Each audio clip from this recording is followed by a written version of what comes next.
Okay, guys, it's 11:06 p.m. on October 13th, 2017, and I just got a link to a video that just totally freaked me out. And let me just give you the background here. This is one of the cars or trucks or something that was in this fire, and you'll notice that the glass here, which has a melting point of between 2,600 and 3,000 degrees Fahrenheit, okay? We're talking forge, foundry, furnace temperatures to melt this glass. Glass does not melt on its own, guys. Open air fires do not create this kind of complete combustion of the materials, all right? I point this out in one of my other videos here, this Napa, California fires. Where did the houses go? I point that out right here, and I'm going to emphasize this one more time because I just got a link to a video on Facebook that proves that I'm right. And this is, I don't need to be right. I don't even care if I'm right. I'm just going to show you this. You guys, this is not normal. This is the link, okay? This is the link to the video I just saw, and the reason I'm making this video right now is because you guys need to see. Here's the argument right here.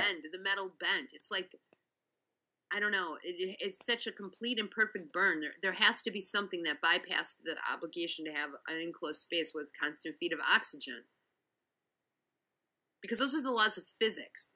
The laws of physics regulate that metal does not bend and melt, and that you need a certain enclosed space with constant feed of oxygen to create a furnace. And this is like something has created furnaces out of these buildings. This is not normal. This is not a normal fire, guys.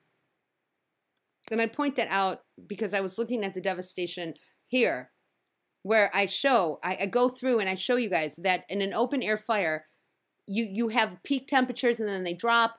And you'll see that if you watch this video, you'll go through and you'll see what I'm pointing out. That in order to get this complete dustification of everything, it's as if something turned these buildings into a furnace. Okay, because there's laws of physics that have been defied here. And just to back that up, I want you to look at this video that somebody just sent me a link to. This blows my mind, but this proves my point. The craziest thing I've ever seen. Alright, this is f***ing rad.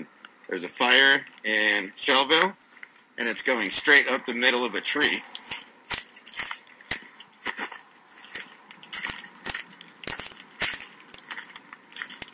That is the craziest thing I've ever seen. It's hollowed out the tree. This is not normal, guys.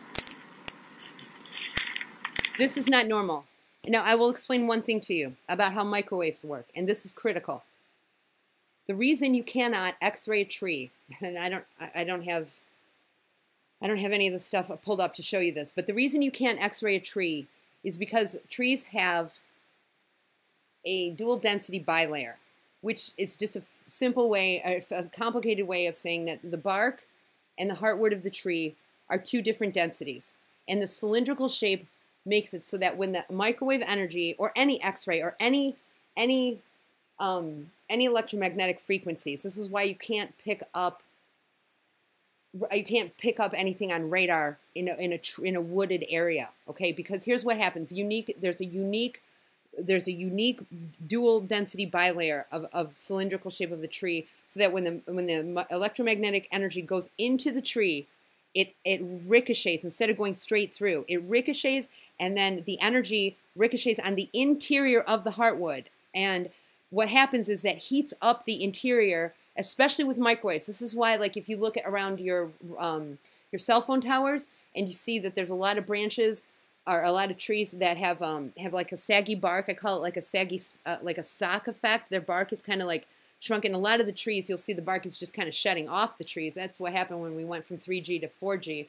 The higher intensity of the electromagnetic energy that was being pummeled through the trees on the periphery of the tree cluster.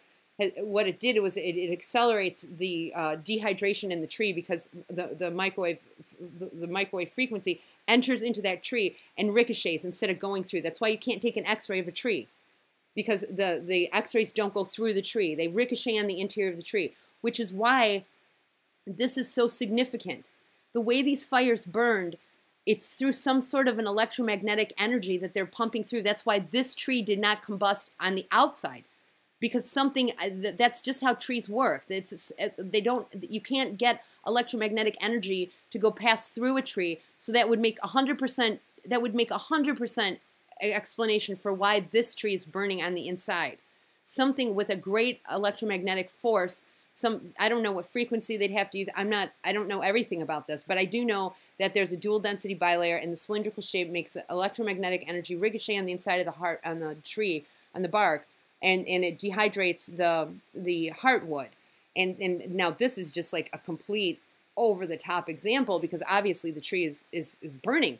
But since this is consistent with the fires here, this is not just scorched vegetation here. This is evidence of military grade acceleration of accelerants of fire.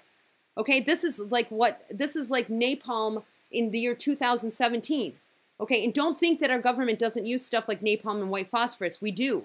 We have all sorts of different technologies that we can do this crazy crap for. And the stuff that we're seeing, gosh, you guys, I'm so like blown away by this, because that's exactly what we're looking at here. Look at this dust. This doesn't happen in a normal house fire. These houses were razed to the ground.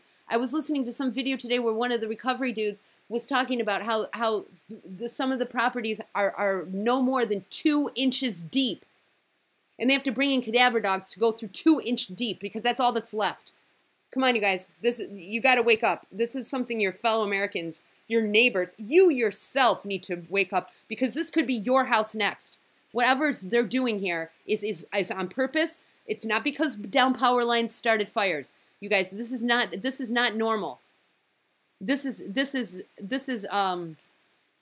you guys go through my other videos, okay? Go through the other videos where I go through piece by piece and I show how these things defy the law of physics. And now here we have evidence that there is something very, very messed up going on here. And because I understand how electromagnetic waves go through trees and what they do, this all has to do with electromagnetic frequency. And this is very, very screwed up. And people really need to start thinking about this.